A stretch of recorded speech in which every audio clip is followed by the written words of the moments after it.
Okay. Hello, everybody.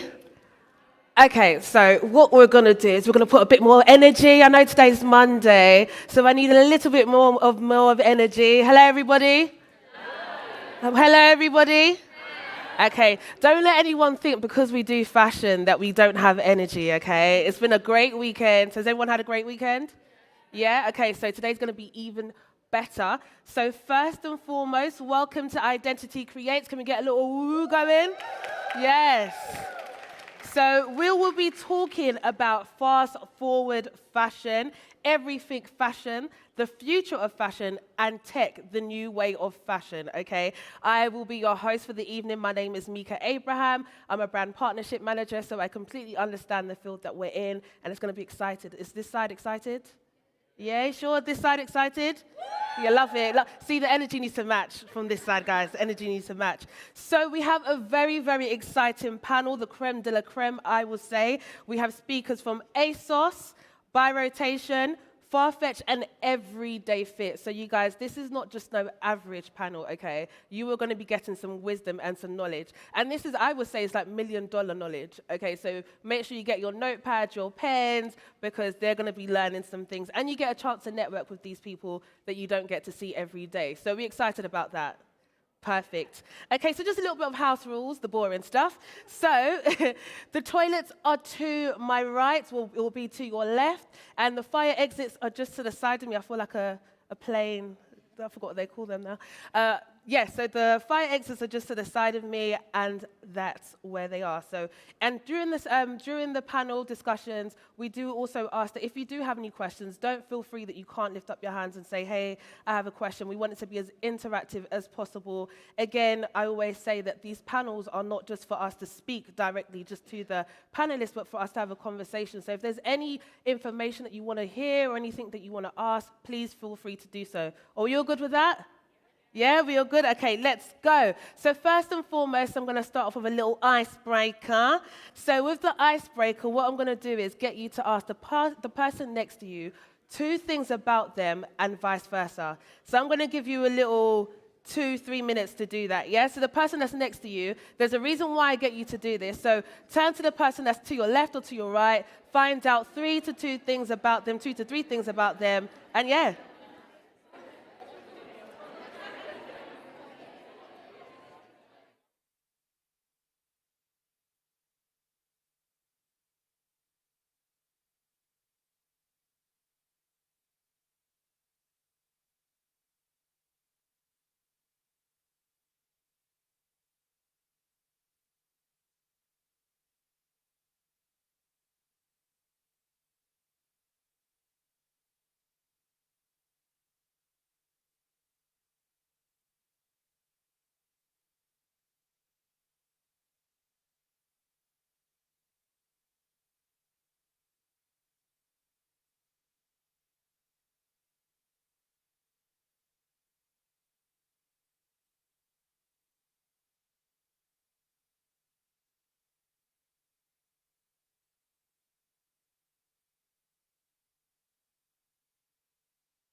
Right, so now,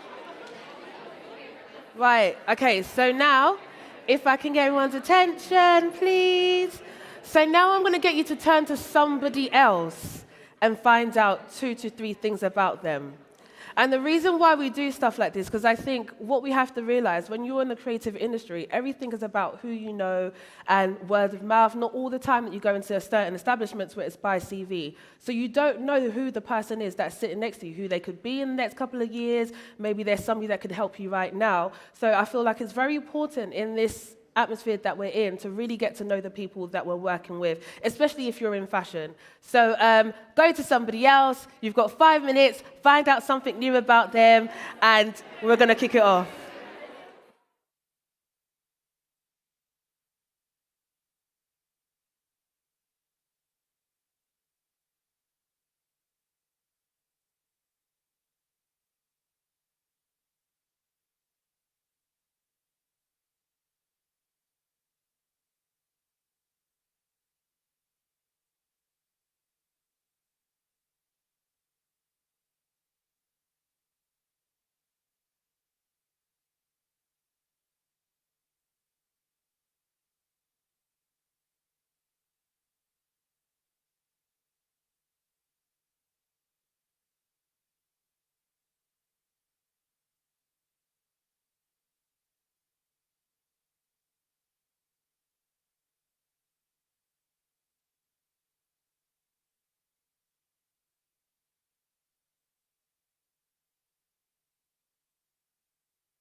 Okay, okay, okay, and okay. Okay, you guys are really into it. You guys are really, really into it. I love that. I love that. Did somebody learn something new about the person they were sat next to?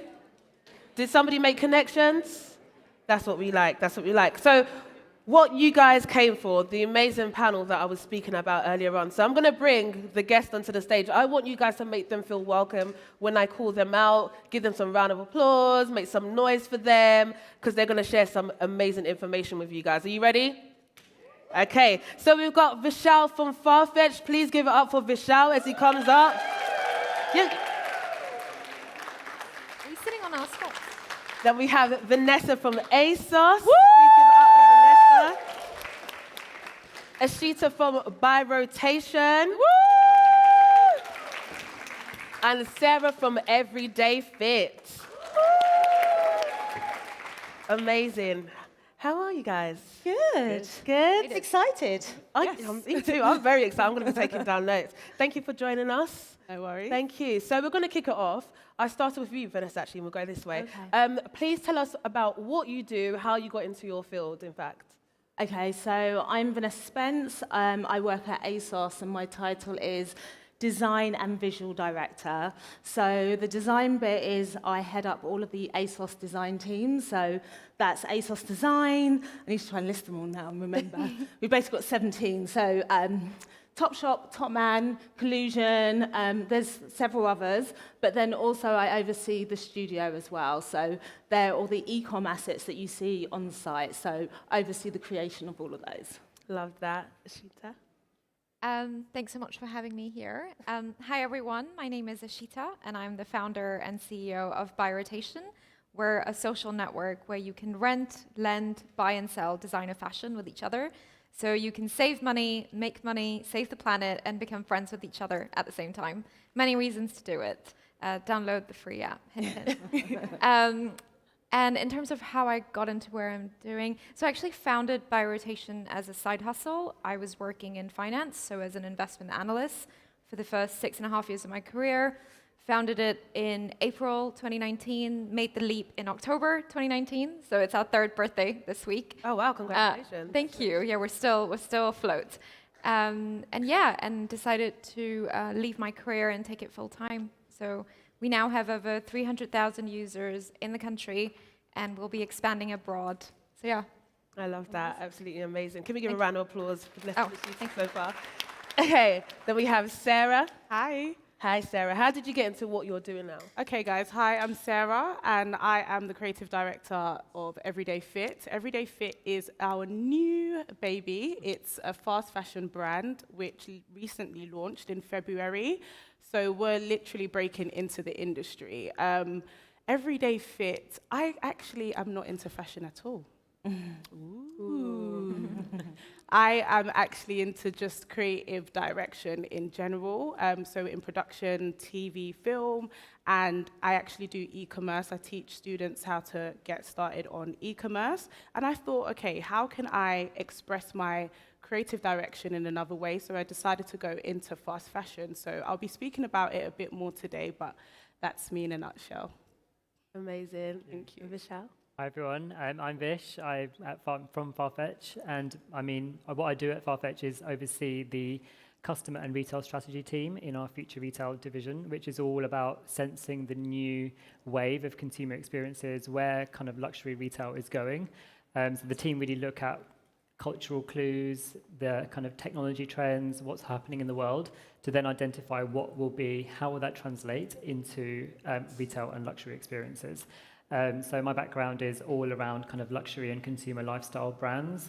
Before Farfetch, which I've been at for 5 years, I was at Soho House, overseeing their kind of membership strategy and how you kind of really use the physical space to engage with an audience in eventing, obviously the hotels and the full group kind of strategy for that. And then before that, at Net-a-Porter and Mr. Porter, kind of helping to launch the menswear site when it was kind of still being new, and menswear as a luxury kind of trend was new as well. So that was really exciting because we kind of really helped to define who he is, what does he drink, where does he holiday, what does he wear, who are his friends, where does he hang out. And we built this brand around this kind of fake guy who we all wanted to be our best friend, but we didn't actually know who he actually was and did he actually exist. And before that, kind of more corporate roles at Expedia. I mean, I've always loved fashion, been really interested in it, but I kind of quickly realised I was absolutely shit at drawing. It was all in my head, but I could never put it down on paper, so I think I went the other way in terms of the corporate side of things and the more strategy side of things. So yeah, that's a little bit about me and my background. Love that. Can we give a round of applause to our panelists, please? So let the conversation begin. Eshita, I took note of the fact that you came from finance, and that's so far from fashion. What made you actually create By Rotation? Yeah, so the story is that I was planning my honeymoon. So I was visiting my hometown where I was born, Rajasthan in India. It's a desert state. And I was looking for inspiration on where we were going to visit, where we were going to stay, the different cities, the different palaces, museums, etc. And I turned to social media, Instagram, and I saw all these women wearing these beautiful clothes, and often these clothes would only be worn once. So, that hashtag OOTD, outfit of the day. And I couldn't help but wonder, where would all these outfits go after? And I would like to dress like that for my trip of a lifetime. And that's when I started thinking about fashion rental and how the UK didn't really have any digital solution. Like, of course, you've got the high street store where you can, rent a tux, where you can rent a hat. And I think you have that in even villages and stuff outside metropolitan cities. But I thought there was no digital solution for it. And often the ones that were around were all for renting ball gowns or bridal, sort of, very event-based, essentially, rather than for the holiday. And it wasn't actually until my honeymoon, so that was 3 months later, where I went 2 hours away from my hometown. From 2 hours away from Jaipur, which is near my hometown, and I saw a lot of textile waste everywhere. And I hadn't been home for more than 14 years, and I was just surprised by fashion waste. And I couldn't help but realize that I too had bought new clothes for this holiday, and I wasn't very sure that I loved every single dress that I had bought. And that's when I started thinking, maybe I could reach out to this woman on Instagram and be like, can I pay you to borrow your clothes? So that's where the idea for By Rotation came about, kind of like the Airbnb of fashion, the Uber of fashion, very much about the sharing economy, which is what we are still very much about today. And I think that concept's now evolved to become more and more a social network. So not just an e-commerce play, not just a marketplace, but really getting women to have conversations with each other on our platform. Wow, so something that was regarding into your honeymoon became a business idea that you came up with. Honestly, that's amazing, because it's the smallest things that you don't realize that could actually potentially become something. That's amazing. Did My poor husband. Did the woman lend you her clothes? The one that I reached out to. Well, I now have her on the app. Yeah. See, there we go. There we go. Networking is very, very key. But how would you get people? Because I think a lot of people, one thing I've realized, as you said, when you go on holiday, you purchase certain items, whether it's luxury, how are you able to convince people, look, give us your items, you're going to make money from it, you will get it back, possibly, maybe, but do this and let's see what we can do with it. How do you get people to do that? Yeah, I think we just have, we've been putting a lot of focus on our community, because essentially, we are a peer-to-peer marketplace. So for us, we're as good as our community is. So we always showcase them in our marketing material. So if you look at all our channels, so be that newsletters, be that social media or Instagram, TikTok, whatever, you'll see that it's very, very heavily dominated by user-generated content, which shows you really reviews for how people are using the app. And over the weekend, actually, we had this amazing article come out about a woman who has made over £20,000 from lending out her wardrobe on our app. Oh, wow. And she's not a fashion woman, like she's not a fashion girl or whatever. She's this woman who's 49 years old. She has twins who are 11-year-old sons. She owns her own business, so in tertiary education. She has an MBE. She wore a rented dress from By Rotation to collect her MBE from the Queen the year before. And I think that's really amazing, like kind of showcasing these stories. I think that's what's really convinced people that it's for everyone. It's not just for famous people and influencers and celebrities and all of that, because that's what we're really about. Yeah, absolutely love that. So, Vanessa, one thing I have to ask. Okay, I'm going to ask the audience this. Does anyone know what a commercial design and visual director does or what they do? Who knows what they do? No? Okay, this is why we have Vanessa What do you here. do? What do do you I do, Vanessa? What does your role So entail? if I break it down, so at ASOS, so the design bit is very much, I head up all of the design teams. So as I said, that's across 17 own brands. So that includes ASOS Design, which is by far our biggest brand. But recent acquisitions, so what's it like, 20 months ago, we acquired Topshop and Topman. So we had that. So that team sits under me, so I oversee them as well. So like go online and have a look. We've just done a relaunch, so let me know what you think. So that's very much, what I do. So it's about overseeing those creatives, making sure that we're creating the best product for our customer. And it's about, like newness, like new opportunities, the trends. So very much setting the sort of design direction for all of those brands. And then my teams then work really closely with the buying and merchandising teams to then create the product, get that on site, and then we deliver it to the customers. So that's the design bit. And then you had the studio bit. So that's where all the e-com assets that you see on site, so they're the images that you shop from when you go on the app or online. So they're all shot in-house. We have 2 studios, 26 studios in total. We shoot something huge like 30 million images per year. Wow. And then I think of those 30 million, you see about 1 million. Oh, so, wow. so it's big, so you can imagine. So the studio can shoot, I think it's like 70,000 pieces per week. Ooh. Yeah. That is So on average, this is about 4,500, but they can do up to about, 7,000 per week. Yeah. So you're basically responsible for the visuals of how ASOS is seen. Yeah. That's a big basically. responsibility. Yeah, but really exciting. Enjoy it. The teams are amazing. Biased, but I think we have some of the best teams. At ASOS, we're definitely all about creativity and kind of unleashing, allowing people to really harness their creativity. Actually, a lot of the teams are 20-something, obviously our target customer is that 20-something.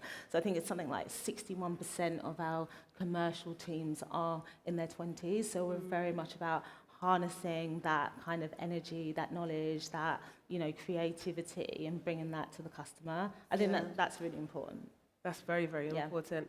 So from e-commerce to another e-commerce, please, Sarah, please explain what Everyday Fit is. Because you're the creative director, so I mean, Yes. it's important. So Everyday Fit is a fast fashion brand. We specialize in clothes, obviously. I'm wearing one of our pieces now, which Oh, is... wait, this is yours? Yes. Oh, girl, you have to stand up and give us a little twirl, because I mean, this is amazing. No, this is gorgeous. Thank you. This is one of our pieces, and we kind of are in our exploring stages. So like I said, we started off in February, and my background is commerce, but literally translating that into fashion has been interesting. So seeing how you start, literally, practically, running campaigns on zero budget, getting into the industry without having all the knowledge. A lot of it is trial and error, meeting new people, and that's pretty much it. So with many fast fashion brands out there, why Everyday Fit? I mean, you could have gone to anybody else, but what was the vision that you saw in Everyday Fit that made you feel like I need to be a part of this team? I like taking things that are small and look insignificant and kind of blow it up. I think that's where you can show your creative freedom and your creative powers is.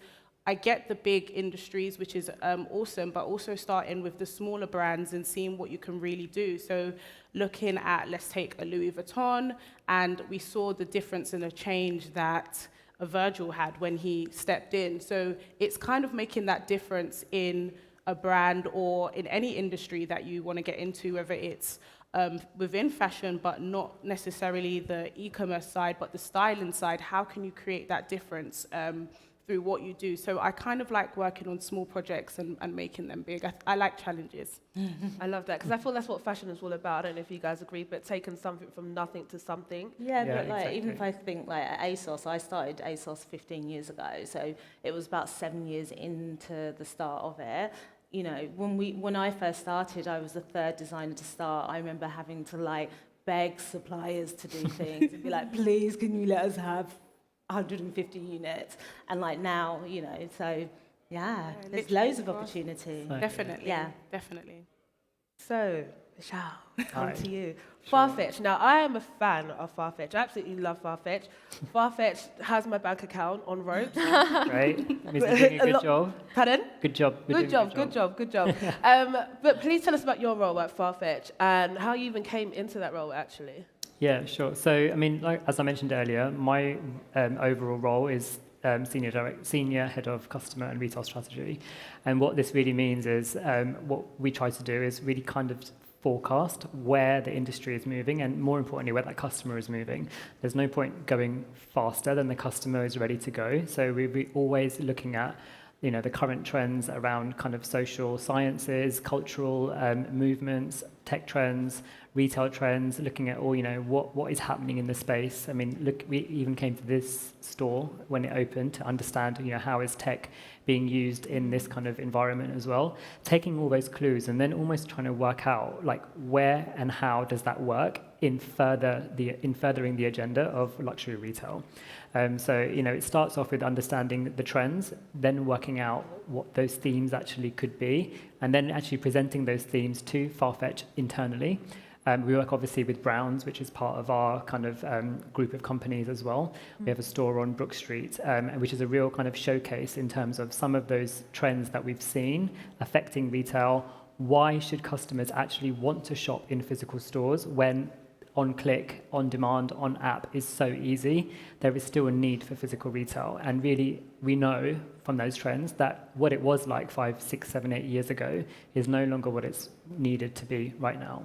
So we sense these trends, we understand what they could mean, we understand what that could change in that customer experience, and then almost we're kind of a bit of a lobby team internally, because we kind of go to these different areas of Farfetch, go to Browns, go to Stadium Goods, which is another retailer that we own as well, and actually showcase, this is how this is where you should be playing now. And then it all starts with the creative process. And we also do this with our brand partners. We obviously have direct partnerships with Burberry's and other like big brands. So we work with them on an innovation basis as well to almost showcase that, this is where you could push your brand. This is the kind of innovation agenda that you could actually adopt. And then it starts with this whole process of creative brainstorming, design-led thinking to really kind of blow up, like you say, like a small idea, working with people, working with the store associates as well, who are there on the shop floor, working with real customers, understanding their challenges, and actually showing them like the power of that imagination and seeing like, you have this idea, how big could you make this? And then eventually it turns into products and experiences and, the tech guys who I love, but I can never explain exactly what they do, but they do magic from our PowerPoint slides into creating these apps, into creating these amazing, connected mirrors, the way you can kind of virtually try on items, etc. To actually bringing that to life. And then we test that in real stores. So we test that in Browns, we test that in our partner stores to really then understand, is that customer moving at the same pace as we think they should be? And all of that information then comes back to us, back to the store teams to then optimize and tweak and refine. And then it goes back to square one. We start with, again, a blank sheet of paper 2 years later to be like, right, now what's next? So it's always looking forward, always kind of thinking ahead, which is somewhat interesting as well, because we have no team, essentially. You're pushing an agenda, you're pushing a viewpoint, pushing a strategy, which you have to believe in so much yourself, and your team has to believe in so much yourself, that it's selling that dream to internal teams within Farfetch. I mean, Farfetch is an innovative company anyway, but actually what we do is really push that agenda much harder for them to see, and for the people to see in the teams what could be possible. Yeah. Now, Vanessa, I was going to ask, because you spoke about visuals a lot, and I think in fashion, visuals the most important thing.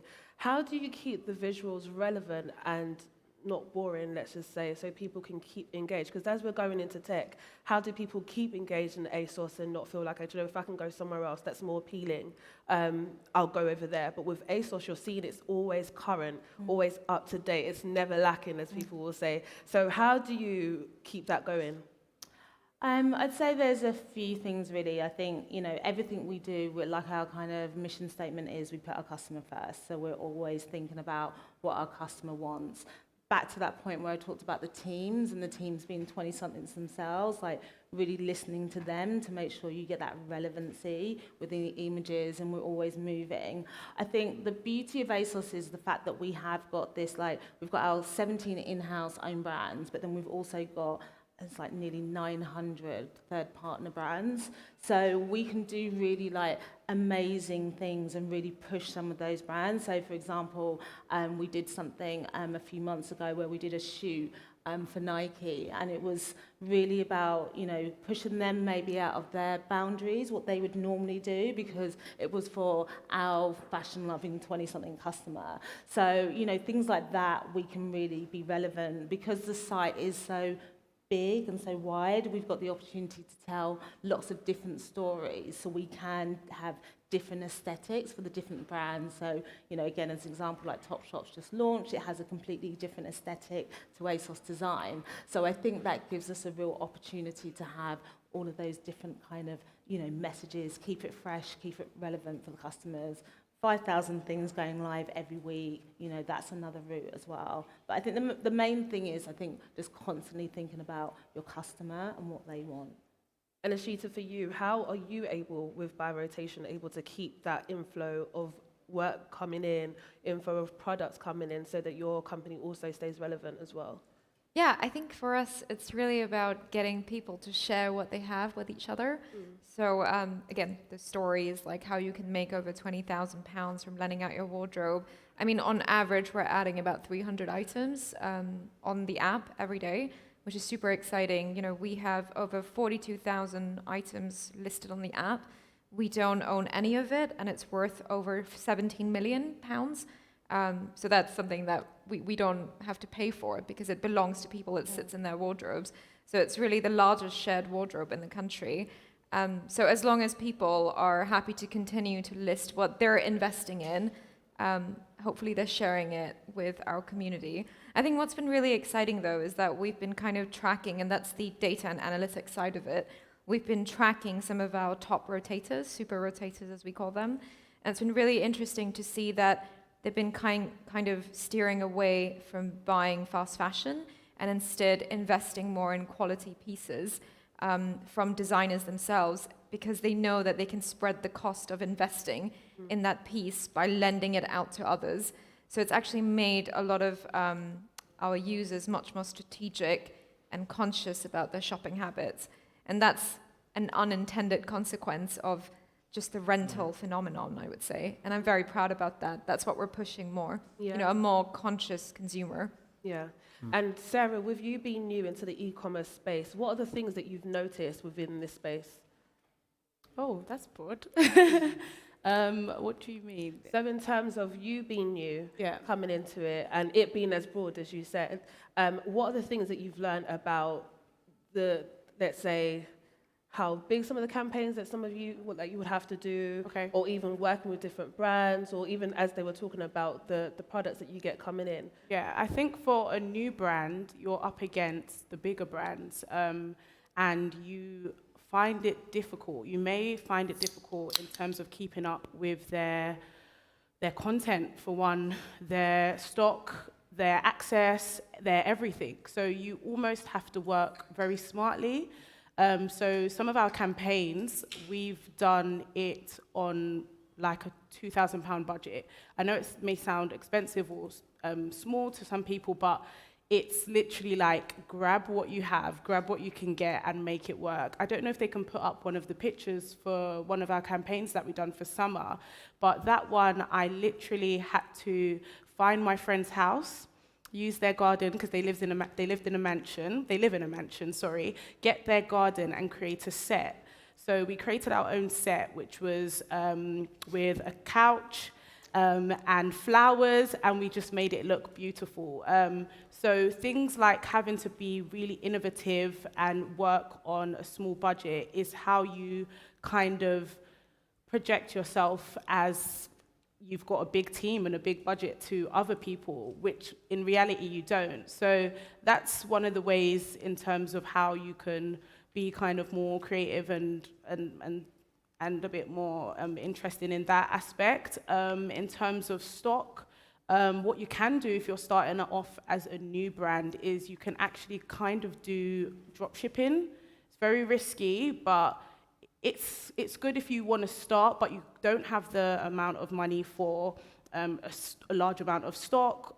So you literally just display some items that you think that you want to sell, or you want to sell, and kind of see how it does before ordering it in bulk. So there are little cheat codes in terms of how you can really get into this and kind of survive, if that makes sense. Yeah. Now, Vishal, in your opinion, what part does technology play in the future landscape of luxury, retail, and consumerism? Well, so again, such a broad question, but I think, there's no doubt, there's no avoiding the fact that, these Web3s and the metaverses, there's a new launch with a brand almost every day now. You can't avoid hearing about it. So I think it's again, when we look at trends and when we look and see what's going to be important, that's a clear sign that there is something there. And I think, when we kind of, I don't want to go into the technicalities of NFTs and, blockchain, because let's go forward 2 years, 5 years. We won't need to use those words anymore. It will just be part of what we do. So let's kind of pretend that we're already there. And I think, when we look at the metaverse and the reality of and the possibilities that really presents a creative industry like fashion, we're almost going into the point where there is no boundaries in terms of creativity. It's a whole new virtual landscape where you can be extra creative outside of the confines of what a material can do or what a set can do in its physical sense. And designs with flames or unicorns or whatever you want to do. I think all of that opens up an even bigger kind of opportunity to be creative and to be your own designer. I think as well, right now we're kind of limited to what you can see, what you can feel, what you can touch, which is great. We all love being humans and going into physical stores. But the opportunity that those kind of technologies present, especially for a creative industry, are almost limitless. And I think the other point of it is that people can actually make money from it. Like it's we talk about the creative economy.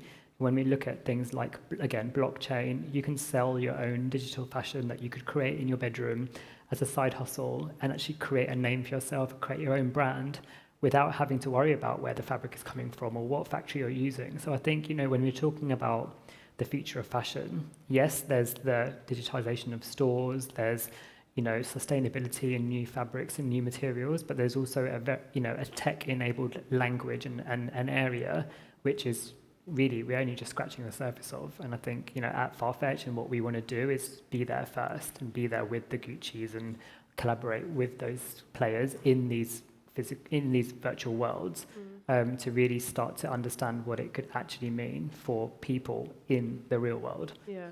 Now, Vanessa, for you, what does the future of fashion look like in terms of tech-wise at ASOS? So I think sort of going on from that, I think obviously, the metaverse and what that looks like, is really interesting and something that we're definitely keeping an eye on.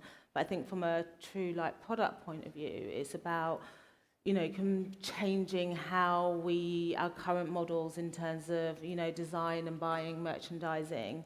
So, one of the things we're very much sort of trialing at the moment is lots of 3D design. So, it's a great way to create products, minimizing waste. You can make decisions a lot faster. You can get products to your customer. As you said, you can put things online, get reads, make a decision whether you think that's something the customer really wants to buy into. So I think, for me, I feel like that's definitely the future. I think, there still will be a space for physical as well as digital. And I think it's going to be, but I think whatever you do, it has to have some sort of level of experience for the customer. It has to have some kind of, true brand values, something that the customer can really believe in and engage in. I think, that's going to be non-negotiable moving forward for brands. Yeah. Now, Eshita, why sustainability in fashion? Because I think as we're going on and we're progressing into the future, is sustainability something that people still care about? So why have you begun to champion that? Yeah, I think there was a report last week, I don't know the exact source, but it was in the industry article, that 1/3 of British consumers are thinking about sustainability when they're shopping. not just the fashion industry, but everything, like all other consumer discretionary considered. So for me, the future of fashion is really circular. It's really getting people to use what they have and share it with each other, or maybe even upcycled fashion, so designers who are using old fabric or fabric from their previous collections and making pieces out of there. Or if anyone saw that Bella Hadid thing, you know, Capri fashion show over the weekend, that was really exciting and interesting as well, like different ways of producing new collections. Maybe ASOS is working on something like that, I don't know. But yeah, I think sustainability is important to the consumer. I think the main thing that kind of blocks people out of it is the fact that sustainable fashion and those brands can be quite expensive. And that happens because of economies of scale, right? Because the whole point is that they don't make a lot of these products. So for us, again, at By Rotation, and sorry, I will repeatedly say the name of my company so that you download the app by the end of tonight. Everybody, it's my job. Make sure you download the app, everybody. It's free. But you know, we make it much more accessible because the price points are beating fast fashion products. You know, we're telling you that instead of buying yet another fast fashion dress on the high street, you can instead borrow a designer dress, you know, a quality dress from someone else, and actually even make a personal connection with them. And a lot of the women, it's predominantly women, but there's menswear as well on the app. Hint, hint, guys, Good. put your stuff on the app. But a lot of these people tend to repeat rent from the same person over and over again. And that's where the social connection and the engagement sort of comes into play, because you end up having this friend and an extended wardrobe. Okay. Now, with Everyday Fit, where do you see Everyday Fit going? I mean, we're talking about the future of fashion, you know, so where are you guys going to go into tech? Are you going to a tech space, a physical store? I loved what Vanessa said in terms of creating different experiences for people. So even doing fashion, you don't have to just limit yourself to doing that. You can create different things within that. So different experiences, pop-up shops, which we've done this year. It could go into anything tech. I know that there's like an NFT virtual reality kind of catwalk fashion thing going on. So things like that, and just creating different pieces. But I think most importantly is expanding and growing in terms of the shoots, doing things that are different. So I saw the Balenciaga catwalk recently with Kanye West, and I was like, wow, he looks like he's on the moon. So how did they create that? So kind of thinking in that light and seeing how we can bring that into fashion. I think that's something cool. Yeah, and I think it goes back to you, Vanessa, as somebody who's in visuals. How important is it that, you know, you keep the innovation of creating an experience all the time? How do people create an experience through visuals? Because if that's the place of where fashion is going to, I guess everybody who's in fashion wants to know how they're able to create that experience. So in terms of innovation? Innovation and all the fashion experience that they have or they're trying to gain, what can they do with their startup and build-ups? What can they do to create an experience? Yeah, I mean, I think to your point, it is, you know, if you are a startup, it is just about, you know, just really having that startup mentality, trying to think about how you can do things on a really small budget, but create maximum impact. You know, I think it is just about having people around you that are truly creative. I think, you know, some of the best things that you see, it's not always about money, it's about the idea. So I think it's about harnessing those ideas. Like, you know, some of the, like I say at ASOS, if you have a look, if you compare a few shoots, like some of the shoots that you might be like, oh my God, that's incredible. Actually, you know, you might find that was actually cost less money than another shoot. So it doesn't always have to be about cash. I think it's, you know, often about, it's the idea, it's that creativity. You know, that's what we're all here for. That's what we're all here to do. And Eshita, Vishal, how does, I'm getting confused. How does Farfetch create an experience for its community? So, I mean, the community is I mean, as a platform, we're there to connect the curators, the creators, and the consumers. So, you know, by that connection in itself, we're already harnessing a community. I think the main thing here is, obviously, it is a marketplace, so it's, you know, not... to find what you're looking for, you really need to go in there and kind of search for that. But I think the main aspect of this is that, you know, what we can do is obviously be able to group brands and group aesthetics together in the same way that you can with the merchandising kind of approach. So similar to ASOS. So our team's very similar to Vanessa's teams. Like, we're always looking at building communities, building an image, building a profile to kind of lure that customer in, because the marketing for a marketplace has to be so broad and so wide, because you're capturing a VIP customer who's buying the top brands versus somebody else who's kind of going in there for some of the mid-price stuff. So it is always based on, you know, an aesthetic, and as a kind of what we call them a fashion taxonomy, really kind of targeting our customer through that. But then the community aspect from it really comes down to the fact that, you know, a lot of the store aspect is all based on a community. Like Browns is a really small store, and it has its own kind of sales associate network and has its own very unique point of view. So that community is cultivated in its own unique way as well. And, you know, anyone who's been to that store can easily kind of see that it's not just a store where you can buy products. You're there for immersive experiences, because there is an immersive room in there that's changing every 6 weeks, where you can completely be kind of transported into a granny's bathroom, or, you know, a small bar even.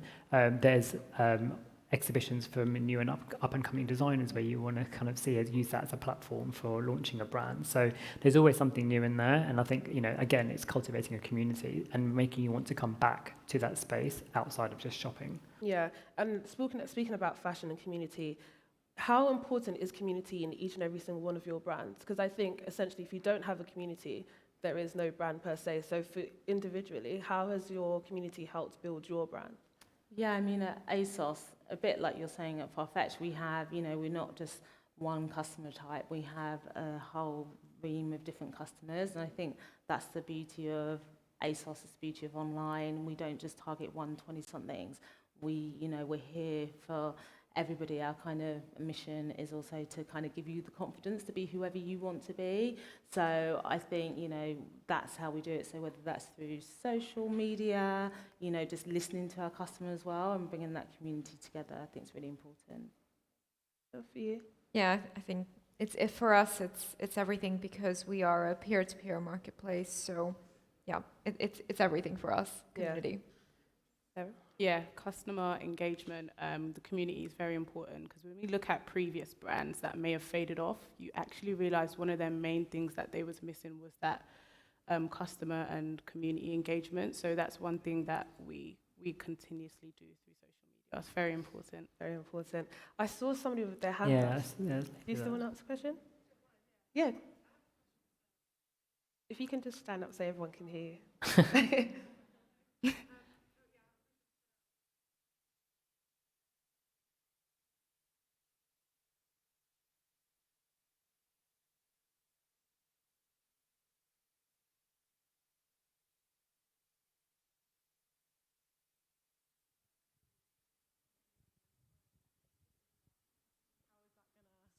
Have you thought about that?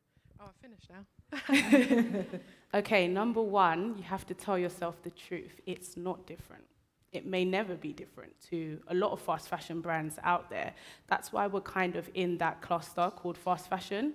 It's just going back to, like I said, creating the experiences. So when we do look at a Pretty Little Thing, for example, they've now launched their own marketplace, or they will then collab with a lot of influencers, like Love Island influencers. They would have PLT experiences where you can follow them to festivals or different areas within London. So that's how it's remained sustainable.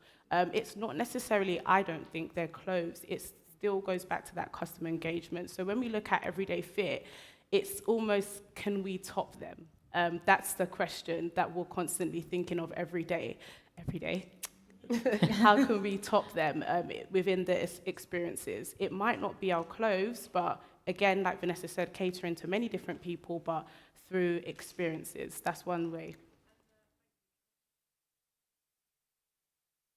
Sustainability, yeah.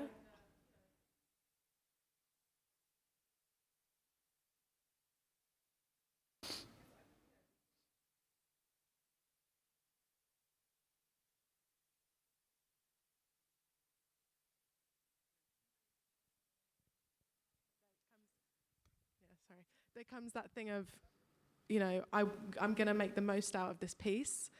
Just if it was a vintage piece or, you go and spend a lot of money, I still want to have that same experience with that piece. But obviously there's a lot being generated. Yeah, how do you plan to, involve that sustainable aspect? And very good question. We actually haven't thought about it in depth too much, but let's take this top, for example, in terms of making it sustainable. You've got feathers, you've got mesh, and then you've got like a corset. If you wanted to deconstruct this top, you can actually do something with it. So that's one of the ways that we could probably express that in the future through some of the designs or outfits or clothing that we find. So yeah. Perfect. We are going to take a little break straight after, and then all the questions, keep the questions in mind, and you're going to answer all questions that you want to ask will be answered. But just one more question to the panel. So for those that are trying to get into the industries that you're in or the field that you're in, what can they do, and what advice would you give them? Go first? Yeah, I'll start. Sure. I think for me, as obviously, you have a skill and you've learned that skill, you've spent some time investing in that skill. That's point number one.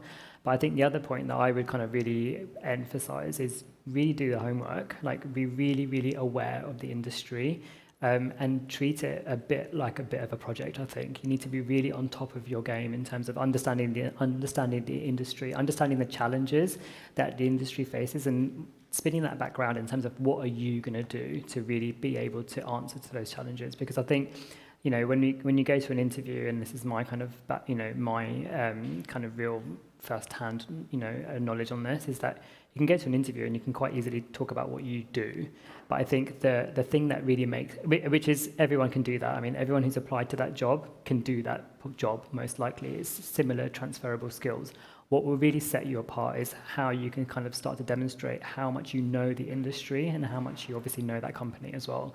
And it does sound quite basic and you would expect to do that, but actually like the people who I've hired, and probably hopefully why I was hired, is because of that real hunger to be curious about the industry and also curious about what you're going to be adding to it as well. And I think, that point of view and just spinning that around is actually really, really useful.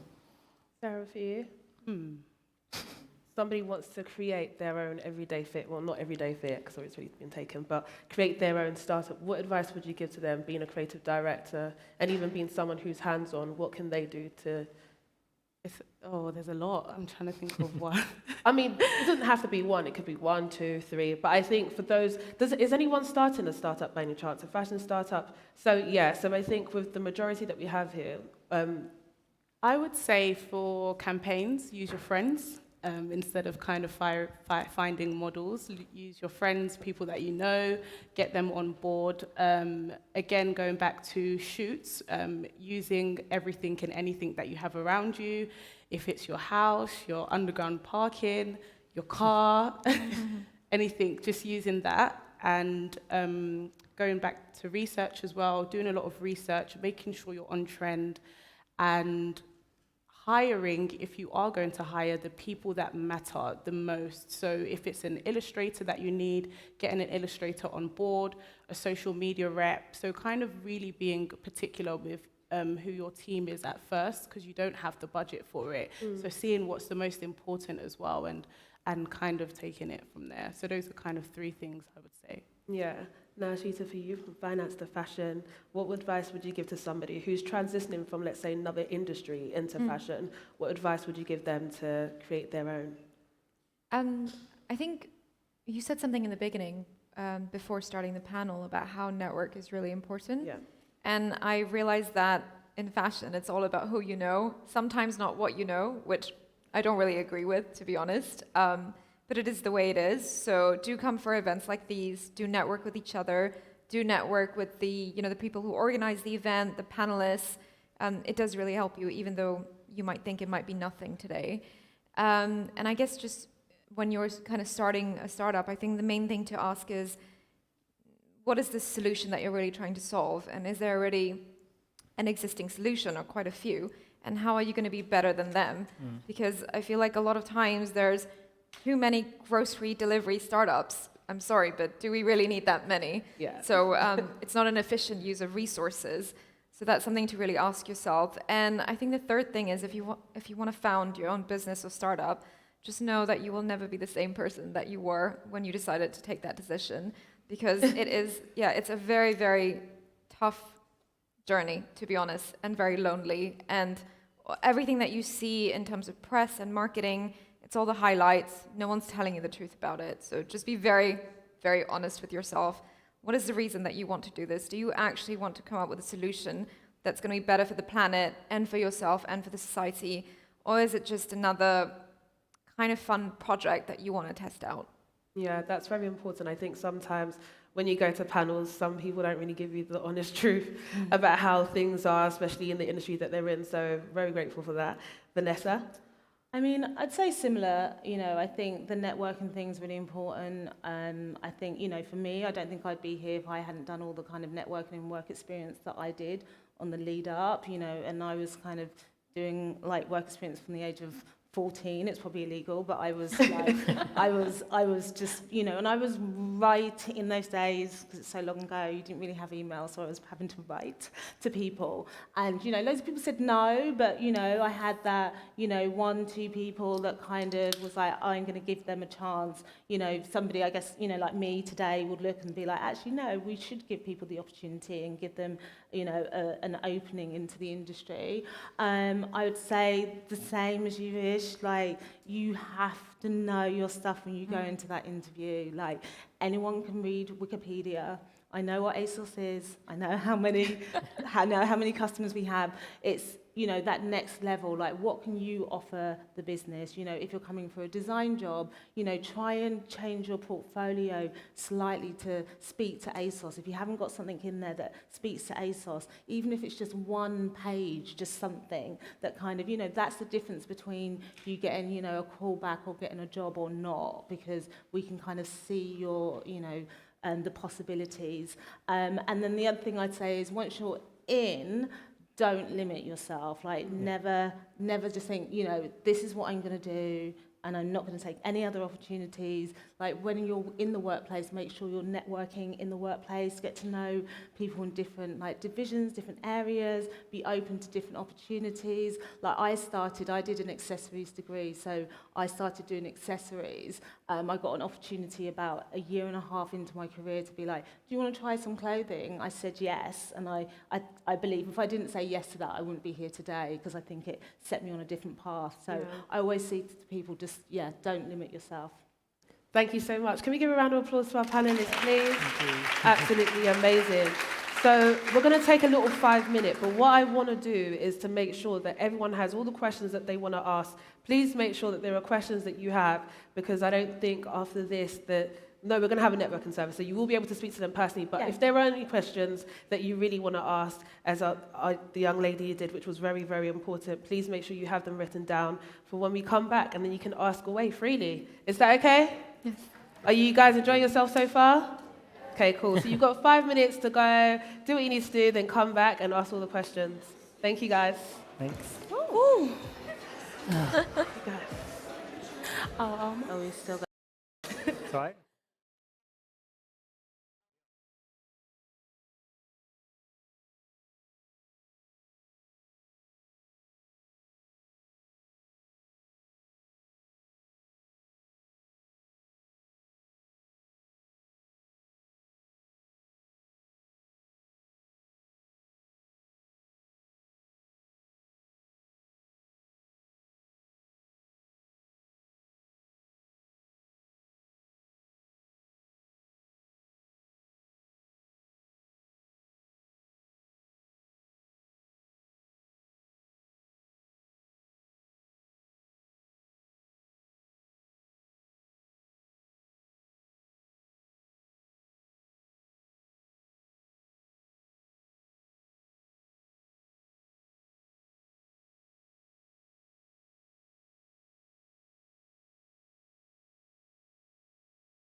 please make sure.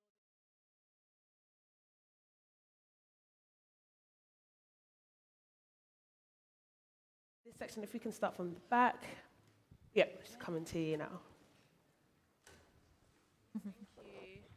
Hi, Eshita. My name is Nancy, and I really admire your brand's ethos, firstly. And I wanted to know what branding strategies have proven to be successful in building a company-based brand, a community-based brand. Sorry. Okay. Yeah. So we're only 3 years old, just about, and I would say, a lot of the business was bootstrapped for quite a while. So we did a pre-seed and seed round earlier this year that we announced. So we haven't had a lot of capital compared to larger companies. We've mostly done user-generated content. What I would say is what works best for us is actually working on our own channels, so sending out marketing from newsletters and push notifications. This is why we're at first. It's actually created an entire ecosystem where our customers are. So that's been the most, I would say, useful in terms of conversion. And if you think about user-generated content, it's very, very cost-effective. And I think people love being acknowledged. Customers love being acknowledged. I think one of the other things is when I wasn't working in fashion tech, fashion, whatever you want to call it, I was always feeling like I was the woman that all these brands were marketing to. And I was sitting at my desk, and all of these influencers and celebrities were the ones who were being gifted, hashtag sponsored, whatever it is, and I was paying the price of marketing by all these markups, right? Like this £500 dress. So I wanted to make sure that our customer felt very appreciated and acknowledged. So I think actually user-generated content is a great way to go, cost-effective and builds community and lots of love. And is Instagram your biggest platform that you use for marketing? Yeah, I would say so. But in terms of external marketing, so top of the funnel, newsletter marketing is incredibly important. It's something that I didn't know when I was just an average consumer, but emails are amazing. Okay, amazing. Thank you. Next question. I will just have to repeat for those that are on live stream. So if you ask the question, just keep in mind that I'm going to have to repeat the question again, just for those that are listening. Hi, this one's for Vishal. Ooh, it's a bit loud. And as you work at Farfetch, you're obviously around a lot of luxury retailers. You work with the high-end brands, Gucci, Louis Vuitton, etc.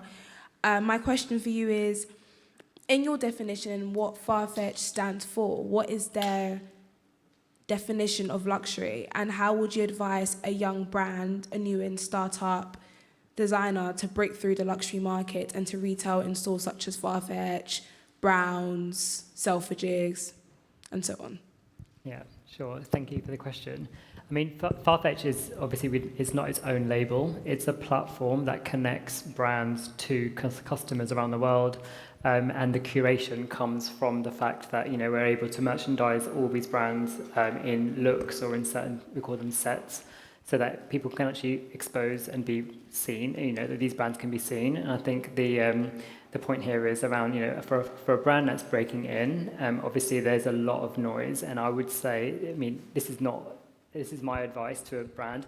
Farfetch is probably not the best place to launch a brand because there is too much on that website, in my opinion, to really be seen. The best place to launch is probably something like a smaller network that actually has a community that has the ability to then do that amplification for you. So I think, there's a combination that really it works in this ecosystem. And I think for a small brand, it's really around targeting a platform or a community, essentially, to be able to expose them to their own customers and create their own network effect, and then come to Farfetch when you've got some size and you've got some credibility, because our customers are not going to be very happy if there is a problem in your supply chain. You will be penalized if you're on Farfetch. You get, quite a big sting if you're not able to ship an order in time to a customer. That's going to affect. So I think it's really a case of using these small platforms, learning from them, building your scale, and then coming to a Browns or a Farfetch or a Matches or whoever once you're ready, I think. Great, thank you so much. No worries. We have hands. Please, if you have a question, please raise your hand so they can see. If you want to, go that way. Hi, my name is Millie. My question's for Vanessa and Eshita. If you're sort of like a young student and you're very aware of your interests, like sustainability, for example, but it's an incredibly broad spectrum, as you know. What advice would you give for incorporating that into your work and going on into a future career, how you can sort of really focus on that and take it further? Oh, do you want me to take it first? Go for it. Yeah, thank you. Did you want to repeat? Yes, so it's right, you can just answer the question. Okay, so in terms of sustainability as a student, how do you incorporate that into your work? So I think I'd say, like, do you have a particular interest, a particular focus in terms of an area of sustainability at the moment? Well, my degree is design, so Yeah. the projects that I have produced and the things that I've made, I've tried, especially because of COVID, and I worked a lot in the pandemic, I tried to mainly use what I could, but I'm also very aware, which is things that others of you have said as well, using, you know, what you can on a small budget. So I'm also really open to anything that, like, I can work with and keep exploring. So not a specific thing, I'd say. Yeah. Well, I'd say, like, as you know, ASOS, as design director at ASOS, like, anybody that came to us with a portfolio that had an interest in sustainability would be really interesting to us. So, you know, like, as you said, sustainability is so wide. Like, from a design point of view, we've been very much focusing on circular design and teaching all our designers those practices. So I think, to be honest, I think if you've got an interest in it, incorporate it in your work, incorporate it in your portfolio, and bring that to the company. We'd be delighted to see that. Yeah, I think it's really about thinking about your skill set. So where does that really lie? I mean, what I understand, even with, you know, some of my colleagues, is that for them, sustainability is like one of the values that they cannot live without. And whether they're doing social media or they're doing customer service, they just want to make sure that the company that they work for puts sustainability at the forefront. So I don't know if that's something that you're thinking about. And then you figure out what is your skill set. Thank you. Yep, young lady, yep, in the red. There you go. Hi, my name is Dinalva. I'm more interested in the politics of fashion a little bit more. And I understand that your roles, maybe perhaps excluding Eshita, but your roles is essentially to not only retain your community, but also to grow that community, which equals kind of like support from consumerism, which is a trend that we can see keeps increasing. So my question to you really is, do you actually believe that there is going to be a world where consumerism and sustainability can live alongside one another? To anyone? Yeah, I mean, from an ASOS point of view, we kind of always say that, you know, as in sort of fast fashion, our focus is about creating the trends fast. It's not about being wasteful or discarding clothing as part of it. So we're always focused on quality and fit. I think a big part of our responsibility moving forward is also educating the customer and helping them make sustainable choices and just making that whole process easier for them. So, you know, I think it is a journey, and I know that's a word lots of people use, but it really is. And, you know, one of the things, like I say, that we've done in terms of, you know, my team, we've trained everybody in circular practices, we created a handbook, we shared that with the industry as well. So it was about sharing it with students, like other brands, competitors as well, because for us, we believe the only way we're going to change is actually as a collective. So, you know, I think there is a world in the future where sustainability is really important and it's key to everything, but I don't think you can do it as a singular brand. I think it has to be as a community, as a collective. Anybody else want to answer that? No? Okay. Yes. We can, to the lady in the front, and then we'll move on to this side. Hi, everyone. I'm Jomi, and my question is targeted at Eshita. I feel like I'm currently living in one of the stages of your journey that you mentioned. So I am a business systems analyst at an investment bank, and I want to start my own brand. And yeah, I just wanted to ask, did you hide your idea from your coworkers? How did you balance the two? And yeah, what advice would you give your past self when you were at that stage of your journey? Yeah, so the question is about having a side hustle and Yeah. having a corporate job, 9 to 6 or whatever, however Yeah. long hours you work. Yeah, so I definitely hid it from my colleagues. I think one of them knew, and that was the compliance director. I had to let him know. And it's non-competing with what I was doing. I was at a hedge fund, completely unrelated. So you will need to let your compliance know, just to make sure you don't get into any trouble. But yeah, I mean, I would say I spend a lot of my evenings and weekends networking with people and kind of figuring out if this was something I wanted to do for my livelihood. Because I think it's important to differentiate between what's a passion and a hobby versus what you want to do for a living. And if you're lucky enough, then you'll also find that what you're doing for a living is something that you're very excited about. But, you know, this is my work. And I do it over the weekends as well, but I wouldn't say it's a hobby. Like, I'm doing it because I want it to be a real commercial success. So I think it's sort of just figuring out, and also by testing, so while you're in your side hustle phase, if you think it is something that it's worth, you know, taking that leap for. Because I don't know, I didn't just wake up one morning and say, that's it, I'm quitting. You know, I was very hesitant when I quit as well. So just be really sure that it's worth the opportunity cost. And my second question, sorry, is still to you, is how did you manage, what was the beginning stages of developing your app? How did you kind of enter that world from finance? Because my entire network, I'm networking here, by the way, so if anyone wants to, but my entire network is in finance, so it's kind of hard to, branch out a bit. Yeah. So I will say this is maybe by luck, but my husband's a computer scientist, so he can very much actually develop the app on his own. Obviously, he has his full-time job, so he didn't. But I also was very close. I was good friends with who is my CTO today, and he's like a brother to me. Like, he was full-time on By Rotation before I was.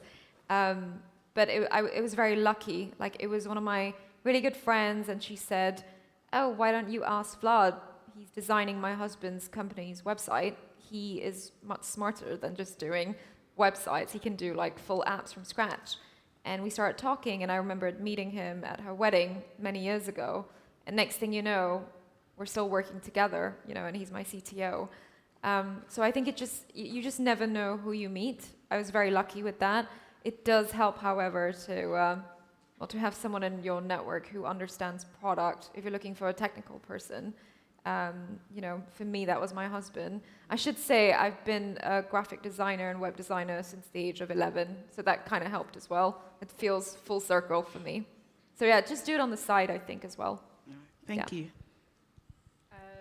We've got time for one more question. You will be able to network with the panelists afterwards, so we've got time for one more. I don't know who to pick now.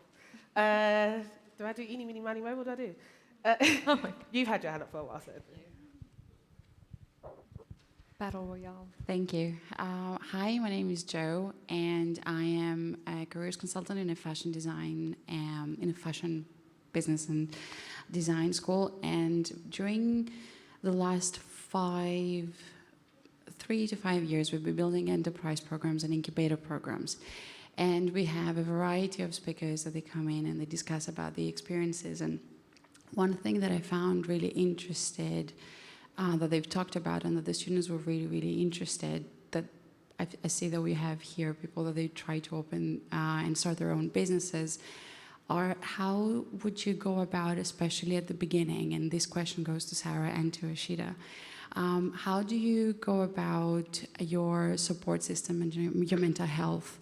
How do you take care of this, and how do you make sure that despite your passion, how do you not let it consume you into the point that you lose your focus and your point to make this business successful, and understand if this is what you actually want to invest your life in?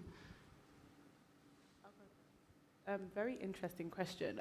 In terms of just maintaining your overall level of mental health and not getting down is sometimes just stopping.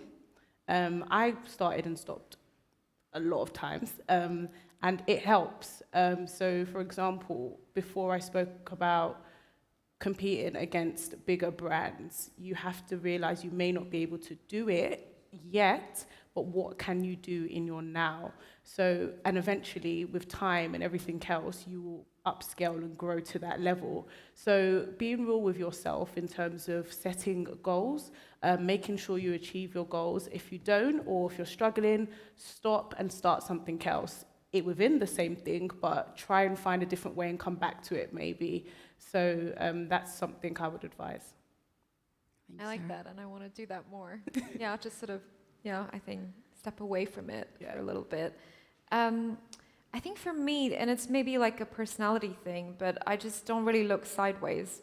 I'm just not interested. Like, my team and I, we have a vision. We want to transform how fashion is consumed for good. Doesn't matter how much noise there is out there, as long as we're kind of going after our North Star, which is community, sustainability, and technology. The rest is all noise. And yeah, I mean, that's easier said than done, when there's stuff around you and people are pointing out things to you. But I think you sort of just have to, I don't know, be a little, I hate to say it, but you have to be a bit thick-skinned about it. You can't let everything get to you, and you have to just go and look after your numbers, the qualitative and the quantitative facts that are out there, and just focus on that.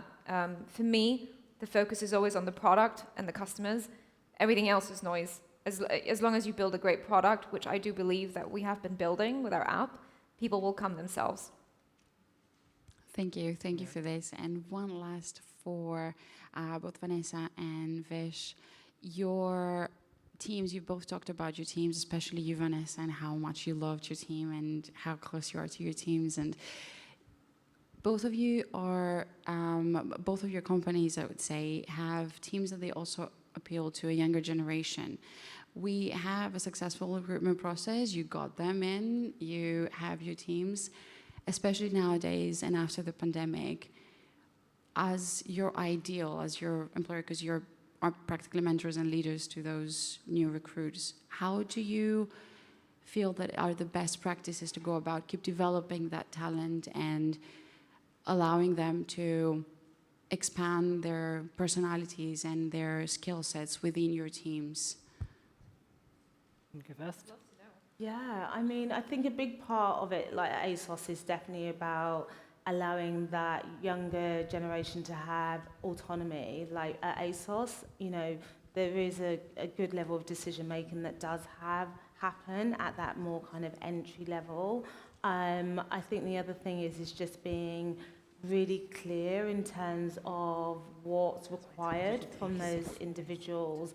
And funny enough, actually, we had a presentation last week about Gen Z and what we need to be considering. And one of the big things was about communication and constant communication and being really clear about, what they've achieved and what they've done brilliantly, as well as, maybe the things that need to be worked on as well. So just that constant dialogue. But I think, if you give them a platform to really develop and their ideas, allow their ideas to flourish, I mean, that's what I believe, that's how you get the best out of people.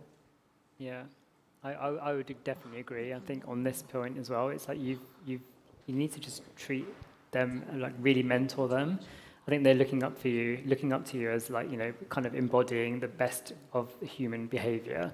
And I think, there's for me, there's a real responsibility that I personally take on of how am I going to be perceived in this situation? What are the key messages that I really want them to take away? And it's similar to that point, there's a lot of autonomy that I personally give my guys on the team to really be able to kind of pull a proposal together. What I don't like to do is kind of just micromanage or anything like that. I think everyone has a voice, everyone has an opinion, everyone's got a really, brain.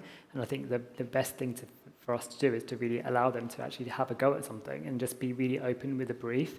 And I think for me as well, the area in which we work in, it is a creative field, it's innovation. No one has done some of this stuff, so there isn't necessarily a wrong answer. And I think if you go in with that mentality that, anything is possible, you can have a go. There's no hard ground to fall on. because no one's done this. So I think going in with that and really helping them through their ideas is really then helps build them up. And I think that you sorry, I was just going to say, you just want to create a platform for them to like test and learn. Yeah. And like to, maybe get something wrong is fine. That's okay. We all get things wrong. We learn from that. We bounce back. We do something amazing again, because you want to make sure that people are always pushing the boundaries and not scared. Yeah. Perfect. Thank you so much. Can we give a round of applause to our amazing panelists today? Honestly, thank you so much for sharing your wisdom, sharing your knowledge with us. They will be here a little bit afterwards, so if there are any questions that you didn't get to ask, please make sure that you find them afterwards, and I'm sure that they'll be open to answering your questions. Again, take this opportunity to network. Today might be your great day. You might just say, hey, I want to do some experience. I'm just putting it out there at ASOS, By Rotation, Everyday Fit, Farfetch. Is there space for me? So this is your time to ask. No, there's no such thing as a stupid question, by the way. So ask whatever questions that you need to ask for in order for you to get to where you need to get to. So thank you guys again. Thank If I could you. just take Thanks, my everyone. seats. I am going to say this day would not be possible without the founders of We Are Identity Creates. So I want you guys to give a huge round of applause for the founders, Adebera and Noctula, as they come up. They pulled out all the works for you guys. Thank you so much to Samson as well. But look at these amazing ladies. Bless it. Wow, wow, wow. Wow, you guys look so amazing. Well, I hope you guys all enjoyed the event today. As Mika mentioned, We Are Identity Creates. My name is Noctula. And I'm Adebera as well. And some of you might be wondering, what is Identity Creates? Why do we put on an event like this today? Well, we are an entry-level and a one-stop creative agency. And what that means is that at the heart of what we do is the entry-level creatives, because that is why we started this company to begin with. I know Ado can share her story with you all about, why she started off Identity Creates to begin with. And it came from, a struggle. Why am I telling your story? I think you should tell the crowd your story. Yeah, so I'm 26, everybody. So when I started Identity Creates, I was actually 21. I studied an architecture degree, and I hated it. I absolutely hated it.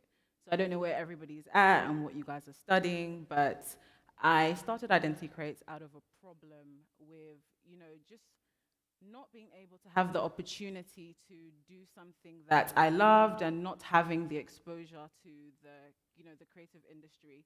So when I started, let me take this down. We've got another mic for you. Sorry about that, guys. Thank you very much. So like I was saying, I started Identity Creates because I studied a degree in architecture. And like I said, I absolutely hated it. So when I graduated, I wanted to do something where I had the opportunity and the exposure to get into the creative industry and understand it a little bit more. So we started off in 2019 just doing talks, workshops, and providing different opportunities. We've done that across media, photography, film, fashion. I would like to say fashion has been one of the hardest industries. It is a cutthroat industry, but I think like Noctula said, Noctula joined me about a year ago, and she's my sister. We complement each other, so it's really exciting doing this first event with her. So I'll say give it up for Noctula. And like Ado mentioned, we've done a lot of workshops, events, but we're taking it up a notch. Going back to the drawing board and really trying to understand what do creatives need on that entry-level phase. So much talent we get to see all the time whilst we're doing this, but not enough access into the industry, and not enough people really cultivating that talent and offering mentorship and leadership. And that's why we do what we do. So as of today's event, we're here to officially announce the launch of our membership, which will be coming soon. And what that looks like is that it will be a platform for all creatives in fashion, branding, graphics, media, to be able to come to a place where you can find something for you, whether that's a workshop with experts within your field, whether that's opportunities for jobs, freelance opportunities, whether that's just talks and events. If that's something that you enjoy, you'll be able to find it all on our up and coming platform. So if you're in this room right now and you're searching for your next opportunity, you're searching for the next place to gain some knowledge, just scan the QR code, which is, I believe, on the screen, and just sign up your interest. That will be launching before the end of this year, and we're going to be collaborating with some great and amazing brands. So we hope to all see you at the next events that come up. Just a question for you all: who actually enjoyed this event and would like to attend more of these? Just a hands or show hands. Okay, amazing. So this is what the membership is about. Once you sign up to the membership, you will find out all about our events that are happening throughout the year. You get first registration and first, goodies, etc. that the membership will give you access to. So yeah, this is us in the next stage of identity creates and what we're doing. Yeah, and I think I'll just add to what Noktula said. This membership is all about creating things that everyone loves. I think even with the panelists, we love every single person on the panelists, so we want to bring you guys something that is worthwhile. So even when you fill out the pre-registration form, you get to tell us what do you want to hear, who do you want to hear from. Think about your favorite musician, think about your favorite model, think about your favorite director, put that in the form and let us know who you want to hear from. This platform is for the community. This is exactly what we had hoped that we had gotten when we were 21 or in secondary school or A-level. So this platform is for you guys. So utilize us, utilize it, tell us what you want, and we'd love to hear from you guys. So I think like Noktula said, thank you so much everyone for coming. And thank you to our sponsors as well. We also have EX1 at the back who has their stands up there and is going to be testing you guys' foundation. Yeah. So especially for the ladies, and make sure you guys go and get your foundation tested. Yeah. This is the one and only chance you'll get the chance to do that. So yeah. Yes, and in your bags you find Barry Ordinary, Kano Water, and some of our other sponsors as well. So a big shout out to them and a huge thank you. And before we close off, we've got two of our very special guests in the building. We've got Dami Balogan and Samuel Kokia. Big thank you to both of you for coming. Some of you are thinking, who is that? Dami Balogan is our mentor, and Samuel Kokia is also someone that's of very importance to us and all been a huge part of our journey and why we're up on this stage today. So a huge thank you to you guys and thank you for coming. Thank you, everyone. Everyone can go and network, meet each other, and enjoy the rest of the event. Thank you. Thank you, guys. Yeah.